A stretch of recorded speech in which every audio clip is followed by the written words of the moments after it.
Hello बच्चों, आइए इस प्रश्न को देखते हैं। स्तंभ 1 का स्तंभ 2 के साथ मिलान करें और नीचे दिए गए संकेतों से सही विकल्प का चयन करें। स्तंभ 1 अल्प पराश्री, अति पराश्री, सम पराश्री। स्तंभ 2 जल का बिल्कुल प्रवाह नहीं, जल कोशिका में जाता है, जल कोशिका के बाहर जाता है। विकल्प ए 2 बी 3 सी 1, विकल्प बी A3 B2 C1, विकल्प सी A1 B2 C3 या विकल्प D A3 B A2 B1 तथा C3। इस प्रश्न की जो मुख्य अवधारणा है, मुख्य अवधारणा वह है परासरण दाब के आधार पर, परासरण दाब के आधार पर विलयनों के प्रकार।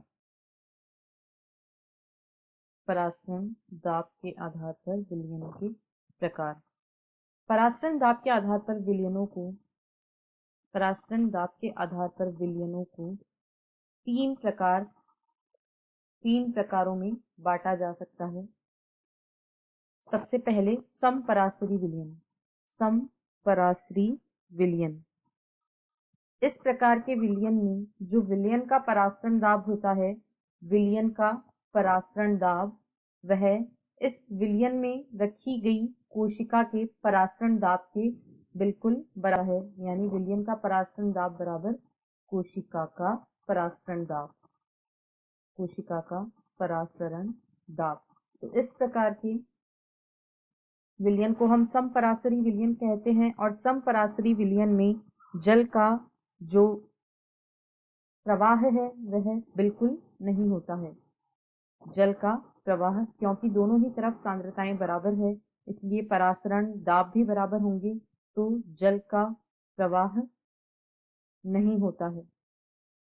अब यदि दूसरे प्रकार के विलयन को देखें, दूसरा विलयन तो वह है अधोपरासरी विलयन।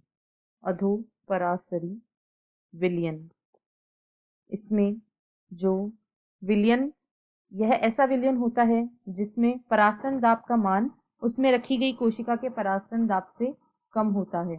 विलयन का परासरण दाब उसमें रखी गई कोशिका के परासरण दाब से कम होता है, यानी जो कोशिका है उसके अंदर सांद्रता कम है तथा विलयन में जल की सांद्रता अधिक है। अतः जल विलयन से कोशिका के अंदर प्रवेश करेगा, यानी जल कोशिका में जाता है, जल कोशिका में प्रवेश करता है, जल कोशिका में जाता है। जल का प्रवाह हमेशा ही कम परासरण दाब यानी कम ओपी से अधिक ओपी की ओर होता है। अब यदि तीसरे और आखिरी विलयन को देखें तो वह है अति परासरी विलयन। अति परासरी विलयन में जो विलयन होता है उसका परासरण दाब, विलयन का परासरण दाब कोशिका के परासरण दाब से अधिक होता है, इसीलिए जो जल है वह कोशिका से बाहर निकलता है, जल कोशिका से बाहर निकलेगा। ऐसा इसलिए होता है क्योंकि जल कम ओपी से अधिक ओपी की तरफ गमन करेगा और इस प्रकार जल कोशिका से बाहर निकल जाएगा। अब यदि दिए गए स्तंभों का मिलान करें तो ए का जो सही मिलान होगा वह होगा अल्प परासरी विलयन या अधोपरासरी विलयन। अल्प परासरी या अधोपरासरी विलयन एक ही बात है, तो जल कोशिका के अंदर जाता है, इसलिए ए का सही मिलान होगा 2, बी का सही मिलान होगा 3 तथा सी का सही मिलान होगा 1।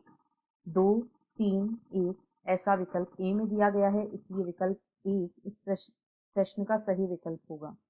आशा है आपको प्रश्न समझ आया होगा। धन्यवाद।